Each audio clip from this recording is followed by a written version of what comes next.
వైఎస్ఆర్సీపీ కార్యాలయంలో గిడ్డి ఈశ్వరి మీడియాతో మాట్లాడుతున్నారు. లైవ్లో చూద్దాం. పెద్దలు అందరికీ కూడా ముందుగా శుభాకాంక్షలు తెలియజేస్తున్నాను. ముఖ్యంగా ఈరోజు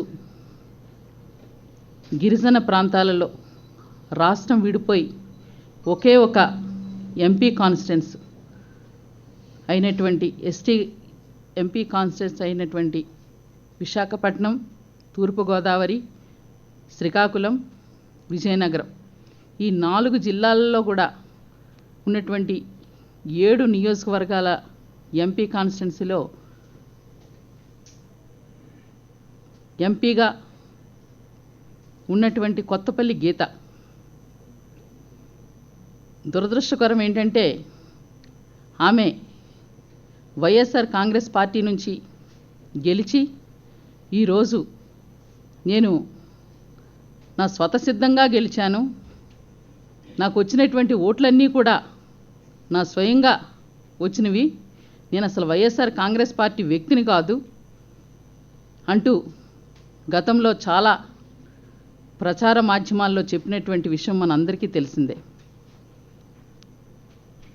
ఎంత దురదృష్టం అంటే ఈరోజు గిరిజన జాతి నిజంగా మాకుండే అవకాశాలే చాలా తక్కువ. ఆ అవకాశాల్లో కూడా ఈరోజు కొత్తపల్లి గీత అనే ఆమె మోసపూరితంగా మాయమాటలు చెప్పి ఆ రోజు వైఎస్ఆర్ కాంగ్రెస్ పార్టీ నూతనంగా ఏర్పడిన పార్టీలో ఆమె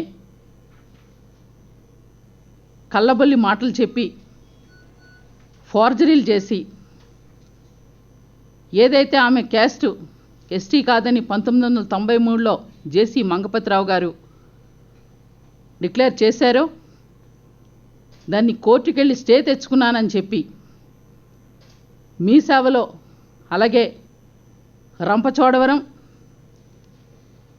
అడ్డతీగల మండలంలో ఆ ఎంఆర్ఓల్ని ప్రలోభపెట్టి మొత్తానికి ఎస్టీ సర్టిఫికెట్ నకిలీ గిరిజన కుల ధృవీకరణ పత్రాన్ని సంపాదించి ఈరోజు వైఎస్ఆర్ కాంగ్రెస్ పార్టీలో ఎంపీగా కొనసాగుతూ ఉన్నారు. దేవుడు అనేవాడు ఉన్నాడు, ఎందుకంటే ఎప్పటికీ ధర్మమే గెలుస్తుంది. ఏదైతే ఇక్కడ కొత్తపల్లి గీత అని ఆమె వైఎస్ఆర్ కాంగ్రెస్ పార్టీ నుంచి గెలిచి నేను వైఎస్ఆర్ కాంగ్రెస్ పార్టీ అధికారంలో రాలేదు కనుక నేను టీడీపీ బీజేపీతో కలిసి పనిచేసుకుంటాను, అభివృద్ధి నా ధ్యేయం అంటూ చాలా సందర్భాల్లో మాట్లాడినటువంటి వైనం. మరి అదే కొత్తపల్లి గీత వారి తమ్ముడు కొత్తపల్లి వివేకానంద కుమార్ ఆయన ఒక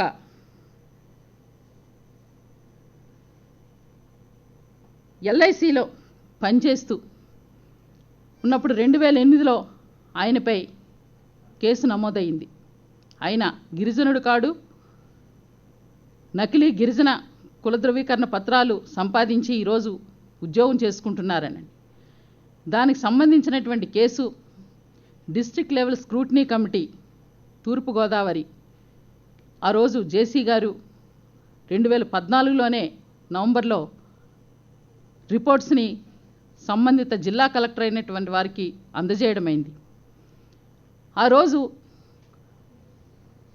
జిల్లా కలెక్టర్ వారు దాన్ని నిర్ధారించి ఏదైతే ఎస్టీ కాదని తెలియజెప్పాల్సిందో నేను ఆ రోజు నేను రంపచోడవరం ఎమ్మెల్యే అయినటువంటి రాజేశ్వరి గారు ఇరువురం కూడా వెళ్ళి ఆ రోజు ఉన్నటువంటి తూర్పుగోదావరి జిల్లా కలెక్టర్ గారిని కలవడం జరిగింది. వారు చెప్పిన అంశం ఏంటంటే ఇది మా పరిధిలో లేదండి, ట్రైబల్ వెల్ఫేర్ డిపార్ట్మెంట్ తీసుకున్నారండి అని చెప్పారు. ఎందుకంటే కొత్తపల్లి గీత క్యాస్ట్ గురించి ఒక్క మేమే కాదు, రాష్ట్రంలో ముఖ్యంగా ఉత్తరాంధ్రలో ఆదివాసీ గిరిజన ఉద్యోగుల సంఘం వారు కూడా ఆమె క్యాస్ట్పై కేసు కూడా వేయడం జరిగింది. అది ఎట్టకేలకు మొన్న 10వ తారీఖున వాళ్ళ తమ్ముడు కొత్తపల్లి వివేకానంద కుమార్, తండ్రి కొత్తపల్లి జాకబ్, వారి కుమారుడుగా వారు ఆది ఆంధ్ర కులానికి చెందినవారు, ఎస్టీ కులం కాదని చెప్పి నిర్ధారించి మొన్న 10వ తారీఖున తూర్పుగోదావరి జిల్లా కలెక్టర్ గారు నిర్ధారించడం జరిగింది. ఒక కుటుంబంలో ఒకే బ్లడ్ రిలేషన్, తల్లి తండ్రికి పుట్టినటువంటి అక్క తమ్ముడు అందరికీ అదే వర్తిస్తుంది. అలా కొత్తపల్లి గీతకు కూడా వాళ్ళ తమ్ముడిది ఏదైతే క్యాస్ట్ కాదని నిర్ధారింపబడిందో అదే క్యాస్ట్ గురించి కొత్తపల్లి గీత గారిది కూడా నిర్ధారించవలసిన అవసరత ఈరోజు ఉంది. కానీ ఏదైతే కలెక్టర్ గారు ఆదేశాల మేరకు